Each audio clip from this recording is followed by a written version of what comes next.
How to use the blog manager in Wix Studio. To do that, let's head over right here to our blog. And then for this one, just head over right here to the post. So onto the post right here, you should be able to see the post that you have recently posted or posted in the past. So the blog manager encompasses of this own right here. We have need the more action. You can create from template, create category, add writers, and a lot more. So for this one, for the blog manager, you can click on the three dots on a specific post. You can view the report for that, revert, tap, duplicate, delete it, share it, or view it. So it's actually really easy. We already have in here the manager for that as well.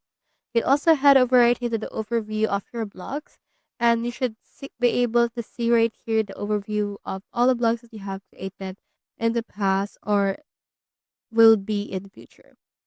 So that's how you use a blog manager in Wix Studio. Hope we help.